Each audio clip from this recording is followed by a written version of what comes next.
What is going on, guys? It is Wrestlelamia here, back with another video. It's the first Raw of November and fans are eager to see if the stars from NXT will show up again, just as they did on the first November SmackDown. Join us now as Wrestlelamia analyzes this week's edition of Monday Night Raw. In response to your requests, we aren't going to recap the matches, but just go straight into the good, the bad and the downright ugly, and brings you the latest wrestling news, including a shock twist that has occurred during this Saudi debacle. There's also a new rumoured belt for the Fiend, and superstar Billy Graham's controversial advice for NXT Champion Adam Cole. Be sure to subscribe and hit that notification bell for more videos like this.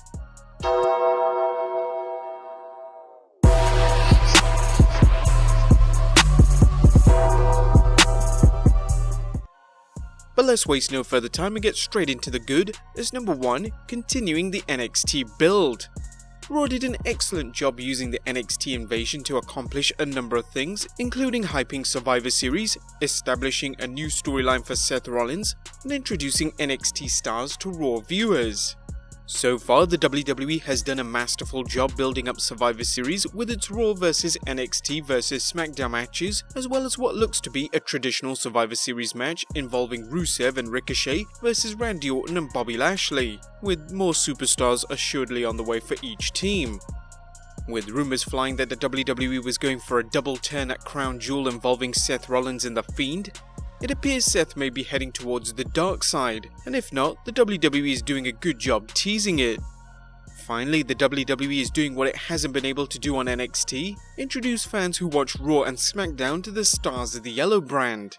Fans who had no desire to tune into NXT have 2 nights to see what NXT's grapplers can do, and with any luck, they'll tune in on Wednesday. Number 2, Bobby Lashley bounces back. Lashley has never been more entertaining than he's been in his storyline romance with Lana. The beefy brawler has had a chance to show off his comedic side, and the story has also given Rusev a worthy opponent in Lashley. Let's hope the WWE gives this feud time to develop, at least through to the Royal Rumble. Number 3, interlocking storylines. As we've discussed before, the WWE has such a large roster it should mix storylines together, with wrestlers joining forces with other wrestlers in their battle against various opponents. Last night's Raw saw Randy Orton get involved in the ongoing feud between Bobby Lashley and Rusev, with Ricochet coming out to even the odds. While this is undoubtedly setting up a match for Survivor Series, it's something the WWE should do more of. It provides variety and offers more match combinations than the monotonous one-on-one battles every week. Number 4, Rey's Revenge. Rey Mysterio has always been portrayed as the ultimate underdog in the WWE, leaving the cruiserweight ranks to prove he has the heart to battle any heavyweight. Of late, however, Rey has been little more than enhancement talent and/or WWE's resident punching bag, but last night, Rey obtained a bit of revenge on Brock Lesnar, showing he's ready to stand up to the WWE's resident bully by any means necessary. While the Lesnar vs Rey match at Survivor Series is probably going to lead to Mysterio leaving in an ambulance, the WWE at least created the illusion that Mysterio has a chance at winning. But that was the good. What about the bad? Is number 1, a Sin Cara surplus. While it's good to see the WWE building programs on television such as Andrade vs Sin Cara, Andrade's talents are being wasted against Sin Cara. While both superstars can go from the opening bell, Sin Cara's value has diminished over the years, and having him lose to Andrade not only diminishes his value further, but it doesn't do anything for Andrade. The Tranquilo one should be wrestling better performers, and this series should have ended last week. Number 2, another Viking squash. The Viking Raiders aren't looking good after losing to the OC at the Crown Jewel's Tag Team Turmoil for the World Cup, their continued matches against enhancement talent, and their surprising lack of Raw Tag Team Championship defenses. The Viking Raiders need some big wins if the WWE plans on pushing them as a dominant tag team. As for ugly, thankfully nothing ugly this week. Raw was a solid show, and although the WWE can't turn the NXT invasion into an endless series of run-ins, this week's show did what it needed to do, put over NXT and build up the Survivor Series. But that was the good, the bad and the downright ugly. Let's move on to some wrestling news. as with Saudi Arabia and WWE, it seems all is forgiven. While there are still many unanswered questions about what happened in Saudi Arabia after Crown Jewel, the WWE has officially put a positive spin on things, making the following announcement. Following the historic Crown Jewel event in Riyadh, WWE and the Saudi General Entertainment Authority, the GEA, have expanded their live event partnership through 2027 to include a second annual large-scale event.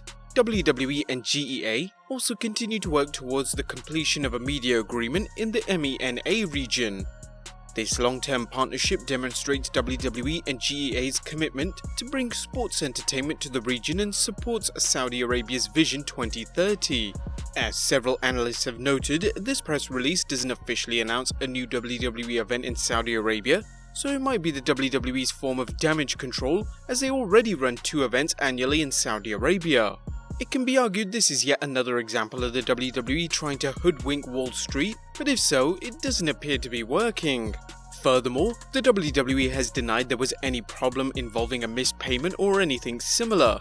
According to Forbes' Alfred Konua, WWE was reached for comment and swiftly denied these allegations, confirming to me its strong relationship with its partners in Saudi Arabia. WWE tells me the feed issues were entirely unrelated to any issues with payment.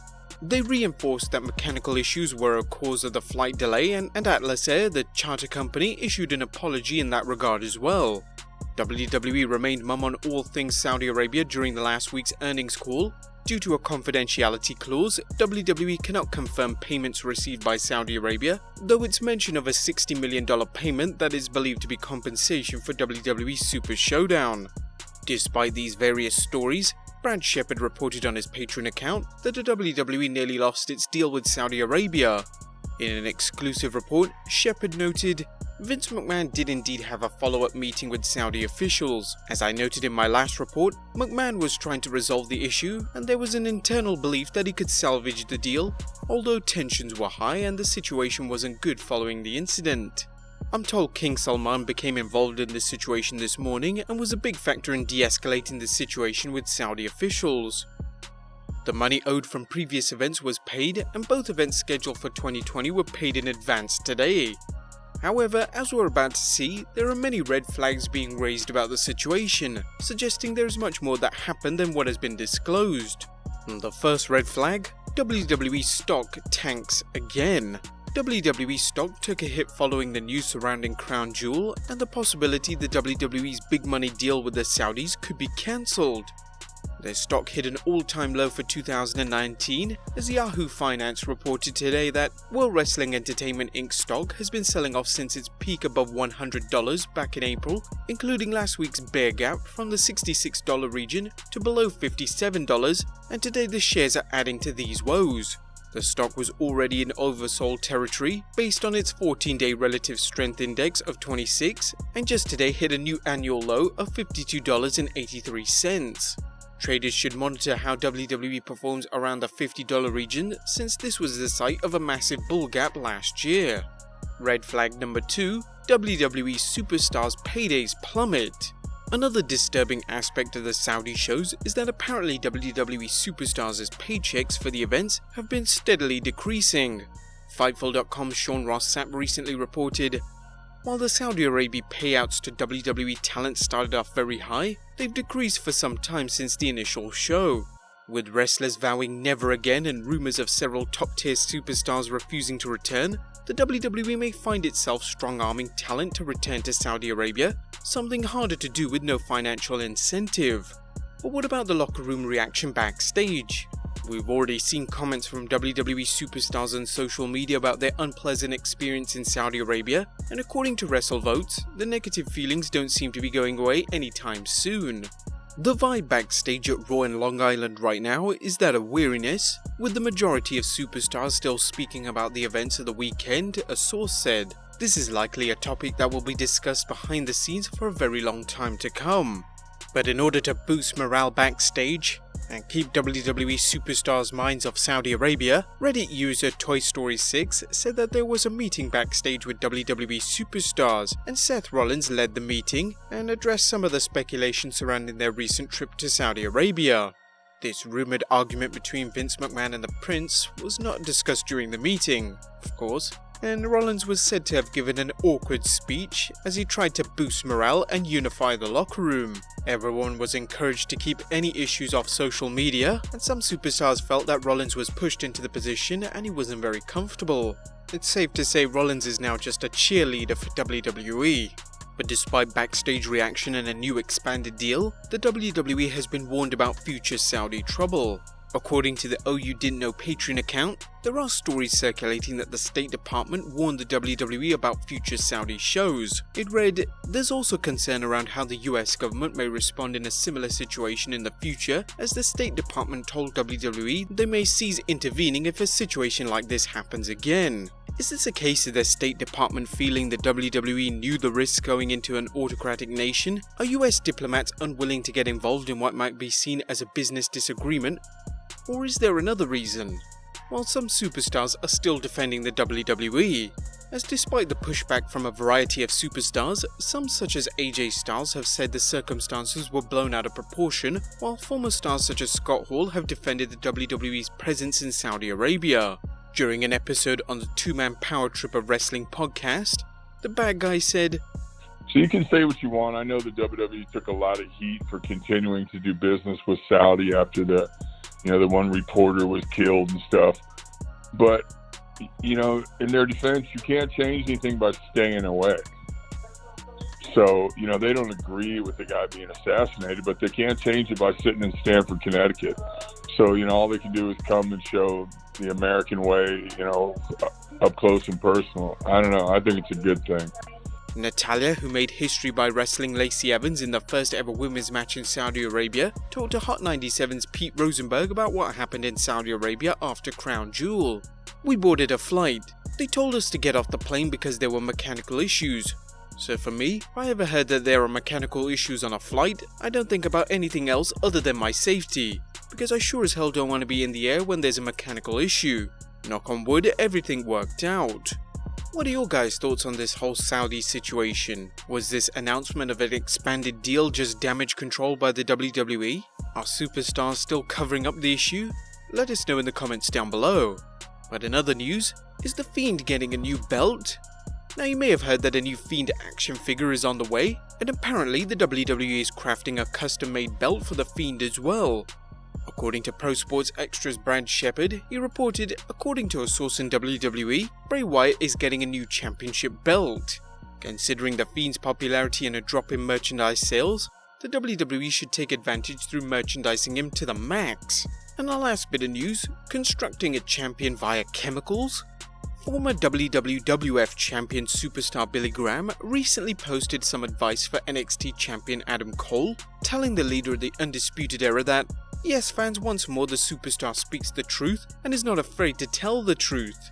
I indeed watched the last Friday Night SmackDown and was very impressed with the technical skill of NXT champ against Daniel Bryan in the main event. However, once again we see a champion of a WWE brand who is smaller than most of the women on both Raw and SmackDown. Triple H, my dear brother, I'm speaking to you now. What is it with such small champions in the WWE save Brock Lesnar? That is why Lesnar beat Kofi in under 10 seconds to win the WWE title belt back, because it would have been a farce to carry Kofi any longer, the very nice young man he is. Damn, Adam Cole is so small. I'm not telling him to abuse roids, just use them correctly to enhance your physique. Triple H will show you exactly how to do it, but just do it for the sake of your championship title. You should look like a champion." Now this isn't the first time Graham has consoled wrestlers to pack on the muscles through Hulk Hogan injectable vitamins, as he urged former WWE champion Kofi Kingston to add some mass to his frame too, but judging from Graham's many health woes and his history of using steroids, no one seems to be taking him seriously. We wonder why. But there you have it guys, the good, the bad and the downright ugly from the 4th November Raw, as well as the latest wrestling news. Did you watch Raw last night? If so, what did you think about it? Let us know in the comments down below, subscribe if you haven't already, follow us on Instagram and Twitter, and I'll see you next time with some more wrestling content.